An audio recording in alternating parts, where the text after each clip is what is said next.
सुप्रभात बच्चों, आज हम पढ़ रहे हैं पाठ 2 अन्याय के विरुद्ध का भाग दूसरा।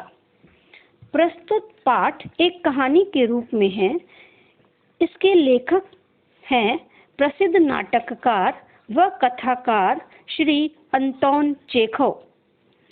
पिछले भाग में हमने पढ़ा कि कहानी की प्रमुख पात्र जूलिया लेखक के 2 बच्चों कोलिया व वान्या को घर पर पढ़ाती है। उसकी मासिक तनख्वाह यानी वेतन 30 रूबल अर्थात रूसी करेंसी तय होती है। जूलिया अपनी सादगी, विनम्रता व सरल स्वभाव के कारण स्वयं के साथ होने वाले अन्याय का विरोध नहीं कर पाती। परिणाम स्वरूप वेतन देने के समय जूलिया का मालिक उसकी अनेक छोटी छोटी गलतियां निकालता है और उसकी तनख्वाह काटता जाता है। तो आइए देखते हैं आगे जूलिया के साथ क्या होता है। जी नहीं, आप कह रहे हैं तो आपने दिए होंगे। दिए होंगे? नहीं, दिए हैं, मैंने कठोर स्वर में कहा। तो ठीक है, घटाओ 27 41 में से बचे 14। क्यों, हिसाब ठीक है ना? जूलिया की आंखें आंसुओं से भर उठी। उसके पूरे शरीर पर पसीना छलछला आया। कांपती आवाज में वह बोली, मुझे अभी तक एक ही बार कुछ पैसे मिले थे और वे भी आपकी पत्नी ने दिए थे, सिर्फ 3 रूबल, ज्यादा नहीं। अच्छा, मैंने स्वर में आश्चर्य भरकर कहा, और इतनी बड़ी बात तुम्हारी मालकिन ने मुझे बताई तक नहीं। देखो, हो जाता ना अनर्थ। खैर, मैं इसे भी डायरी में नोट कर लेता हूँ। हाँ, तो 14 में से 3 और घटा दो, बचते हैं 11 रूबल। देख लो भाई, यह रही तुम्हारी तनख्वाह, ये 11 रूबल, देख लो, ठीक है ना? उसने कांपते हाथों से 11 रूबल लिए और अपनी जेब टटोलकर किसी तरह उन्हें उसमें ठूंस लिए।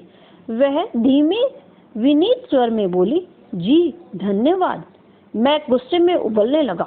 कमरे में चक्कर लगाते हुए मैंने क्रुद्ध स्वर में कहा, धन्यवाद किस बात का? आपने मुझे पैसे दिए हैं, इसके लिए धन्यवाद। अब मुझसे रहा नहीं गया। मैंने ऊंचे स्वर में लगभग चिल्लाते हुए कहा, तुम मुझे धन्यवाद दे रही हो, जबकि तुम अच्छी तरह जानती हो कि मैंने तुम्हें ठग लिया है, तुम्हें धोखा दिया है, तुम्हारे पैसे हड़प लिए हैं। इसके बावजूद तुम मुझे धन्यवाद दे रही हो? जी हाँ, इससे पहले मैंने जहाँ जहाँ काम किया उन लोगों ने तो मुझे 1 पैसा तक नहीं दिया। आप कुछ तो दे रहे हैं। उसने मेरे क्रोध पर ठंडे पानी का छींटा सा मारते हुए कहा, उन लोगों ने तुम्हें 1 पैसा भी नहीं दिया? जूलिया, मुझे यह बात सुनकर तनिक भी अचरज नहीं हो रहा है, मैंने कहा। फिर मैं स्वर धीमा कर बोला, जूलिया, मुझे इस बात के लिए माफ कर देना कि मैंने तुम्हारे साथ एक छोटा सा क्रूर मजाक किया, पर मैं तुम्हें सबक सिखाना चाहता था। देखो जूलिया, मैं तुम्हारा 1 भी पैसा नहीं मारूंगा। देखो, यह तुम्हारे 80 रूबल रखे हैं, मैं अभी इन्हें तुम्हें दूंगा, लेकिन उससे पहले एक बात पूछना चाहूंगा।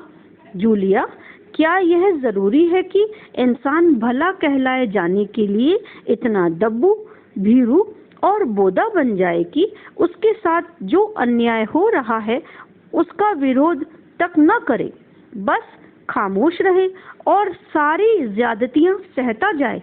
नहीं जूलिया, नहीं, इस तरह खामोश रहने से काम नहीं चलेगा। अपने अस्तित्व को बनाए रखने के लिए तुम्हें कठोर, निर्मम और हृदयहीन संसार से लड़ना होगा। अपने दांतों और पंजों के साथ लड़ना होगा, पूरी ताकत के साथ। मत भूलो जूलिया कि इस संसार में दब्बू, भीरू और बोधे लोगों के लिए कोई जगह नहीं है, कोई जगह नहीं है।